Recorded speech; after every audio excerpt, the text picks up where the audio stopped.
There are over 60,000 songs uploaded every single day to Spotify. It's insane.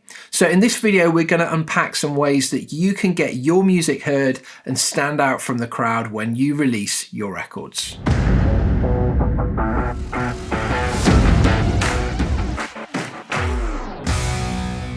It's never been easier to produce new music. You can get an iPad and GarageBand and away you go. It's never been harder, however, to get your music noticed because there's just so much content coming out all of the time. It's essential to produce quality content.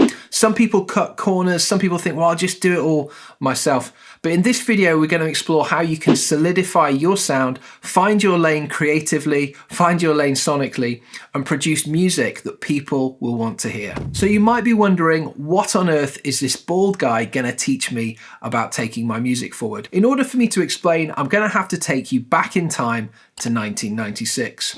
It was my 12th birthday and I had the decision to make, do I have a Sheffield Wednesday season ticket or a 4-track tape recorder?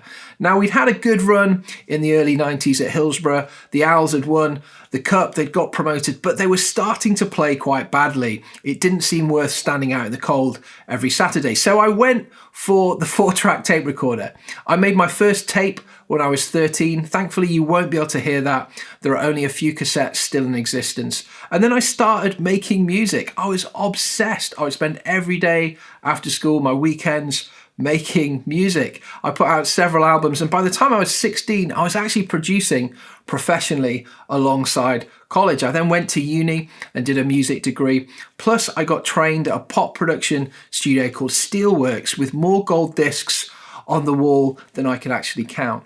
I had a great opportunity to work with some incredible producers and then set up Resound Media in 2005. Since then, I've been involved in producing over 1,000 records. I've worked with artists in over a dozen countries. We've won some awards. We've had dozens of songs on official Spotify playlists and national radio stations. We've had some songs featured as Record of the Week for BBC Introducing on a national level.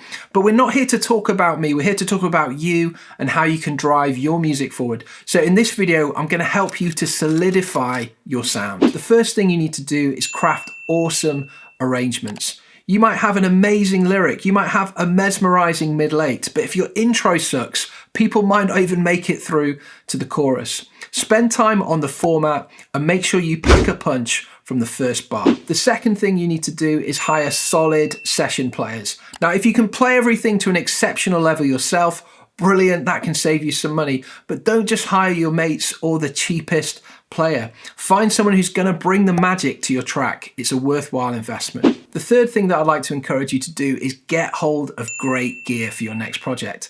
Every single piece of equipment, for example, in your vocal chain, will make a difference to the quality of your recording.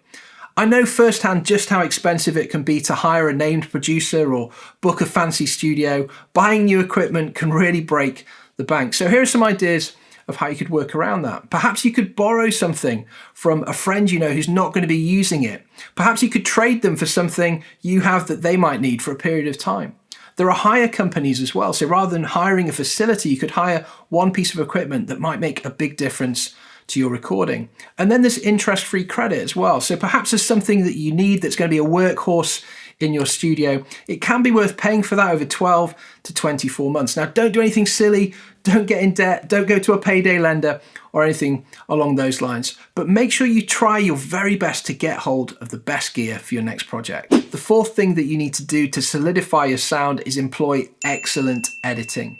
When it comes to editing, some people don't do any and the recordings sound way too rough, and some people do way too much and it sucks the life out of the performance. You need to be earnest with your editing. You need to spend time doing it. You need to maintain the integrity of the performance, but a bit of spit and polish here and there can help things to sound much sweeter. The fifth and final thing that you need to do in order to give your recordings the best chance of going the distance is meticulous mixing. When it comes to mixing, you can't scrimp.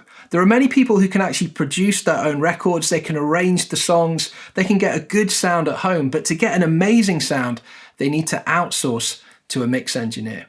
It's a really good way of working.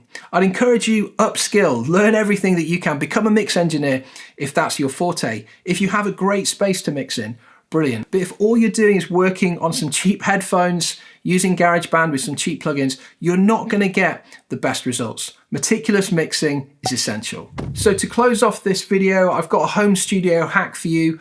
Maybe you're working in your spare room or you're renting an apartment and you can't make acoustic treatment a permanent fixture. Get 6 of these, get a cork board, make one of these, you can hang it on the wall, you can take it down at any time. It makes a big difference to the sound in your room. Finally, if you have any questions about anything we've covered in the video, please post a question in the comments, I'll get back to you. And if you're looking for a producer or mix engineer to work with on your next project, check out the link in the description.